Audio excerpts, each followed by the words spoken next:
The walls of a children's hospital hear the most sincere prayers in the world. These walls are the silent witnesses to both great suffering and incredible resilience. And on that day, Pope Leo walked through the doors of the Bambino Gesù Hospital to be one of those witnesses, to offer hope and comfort. His purpose was to bless the sick children, to give strength to their pained families, and perhaps to ease their suffering with a small divine touch. But on that day, Pope Leo was not there to teach a lesson. He was there to learn one of the most profound lessons of his life. Why did the Pope's private visit to a children's hospital lead him to question everything he thought he knew about the nature of miracles? When the Pope offered to pray for the sickest little girl, why did she refuse him? And what did the lonely old janitor, quietly cleaning the hospital floors, have to do with the greatest miracle at the heart of this story? Join us to find the answers, and be sure to subscribe to our channel so you don't miss the next story on the Pope's path.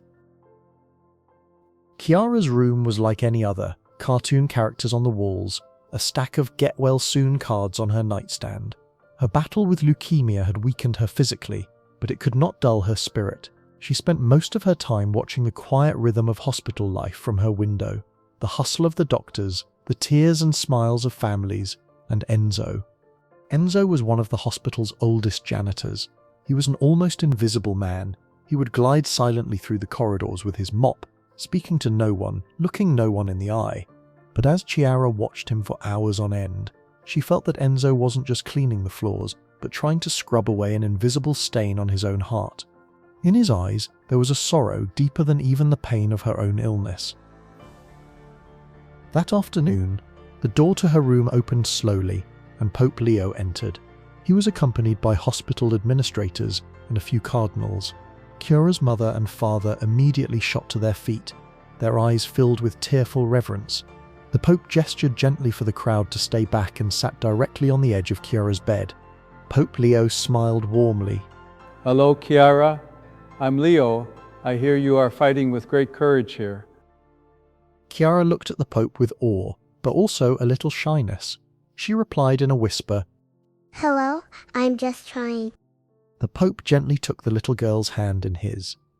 They say God gives his toughest battles to his bravest soldiers. I would like to say a special prayer for you now, to pray for your healing, for a miracle, for you to defeat this illness. May I? In that moment, everyone in the room expected Chiara to nod with gratitude, but the little girl squeezed the Pope's hand with her frail fingers and stopped him. Chiara spoke with a steady voice. Please wait. Don't spend that special prayer on me. I know someone who needs it more than I do. The Pope was surprised. Everyone else in the room was frozen in shock. Pope Leo asked with intrigue, And who might that be, my little angel? Chiara pointed towards the window. She was pointing at Enzo, who was passing by in the corridor at that very moment. For him? For Enzo? Because his heart is sicker than my body. These words fell like a bomb in that sterile hospital room. This unexpected wisdom from the mouth of a child rendered all the prepared prayers and words of comfort the Pope had brought with him that day meaningless. This visit was no longer going according to plan. For the rest of the visit, the Pope was distant. His mind was constantly occupied by the little girl's words. His heart is sicker than my body. When they returned to the room, he turned to Cardinal Francesco. Pope Leo asked in a serious tone, I want you to find that janitor, Francesco. His name is Enzo. I want to know everything about him. I need to know why a child would think his heart is so sick that she would ask for a prayer for him instead of for her own life. The Cardinal, though surprised by this strange request, nodded and left the room. When he returned a few hours later, his face was heavy with sadness. Francesco explained in a sorrowful voice, Enzo's story is a painful one, Your Holiness. His wife passed away from cancer in this very hospital exactly 1 year ago. Their only son, a successful doctor, couldn't cope with his mother's death. He left everything to volunteer at a clinic in Africa and hasn't spoken to his father in months. Enzo took a job as a janitor here because he couldn't leave the last place he ever saw his wife. He is mourning his wife and believes his son has abandoned him. He is completely alone. Pope Leo was deeply shaken by what he heard. Enzo's pain echoed the losses in his own past. His mind went back years ago to that small village in Peru. A great drought had struck the region. As a young priest, he had knelt every day praying for rain, for a big visible miracle. But the rain never came. He had experienced a great crisis of faith. Then one day, the oldest woman in the village told him, "Father, while you are looking at the sky waiting for a great flood, you are missing the small miracles of the neighbors who give each other a sip of water every day." That was the day he understood that prayer wasn't about demanding something from God, but about changing one's own heart, to be able to see the small acts of kindness God was already creating all around. Chiara was teaching him that same lesson. The Pope recalled that short but powerful story from the Bible. He whispered to himself, Moved to the widow's mite, she gave more than all the others. the story was about the rich who gave large donations to the temple treasury, and the poor widow who came after them and put in only 2 small copper coins, a mite. Jesus told his followers that the widow had given more than all the others, because while they gave a small part of their wealth, she had given everything she had. Chiara too was sacrificing the one and most precious thing she had, that special prayer for herself for someone else. That night, Pope Leo left his room without telling anyone. He found Enzo in the middle of the night, mopping an empty corridor. When Enzo saw the Pope, he froze, attempting to kneel in fear, but the Pope stopped him. Pope Leo spoke in a soft tone.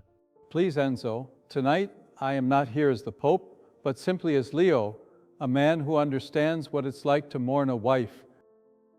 The Pope spoke with Enzo. He asked him about his wife. He listened to his memories. He spoke of the losses in his own past. Then he told him of Chiara's request. Today, a little girl refused a prayer for her own healing. She said that prayer should be for you, because your heart is broken. For the first time in years, Enzo felt that someone truly saw his pain. He burst into tears. That night, in that empty corridor, 2 men wept together in silence. It was the first release of the grief Enzo had held in for a year. It was the first step toward healing. The next day, the Pope's office arranged a video call with that remote clinic in Africa. Enzo was face to face with his son again for the first time in months. Their conversation was awkward, difficult, but it was a start. A broken bond was beginning to mend, and this was the true miracle of the story. Before leaving the hospital, the Pope visited Chiara one last time. He sat on the edge of her bed and held her hand. He whispered with a smile, Your prayer worked, Chiara. Enzo's heart has begun to heal. Chiara responded with a tired but peaceful smile. She already knew what a miracle was. The story doesn't say whether Chiara was physically healed or not, because that is not the point of this story. The point is that a little girl, perhaps in her final days, performed one of the greatest acts of love and brought about a true miracle of the heart. That day, as the Pope left the hospital, he understood that the little girl had actually been his teacher. Chiara taught him that the greatest miracles weren't about changing God's mind. The greatest miracles were about opening our own hearts enough to change the world for one another. So have you ever considered forgiving someone who betrayed you? Or did you continue living as if they were never a part of your life? Please share your answers in the comments below. And if you want to continue hearing the stories from the Pope's path, please remember to subscribe to the channel and like the video.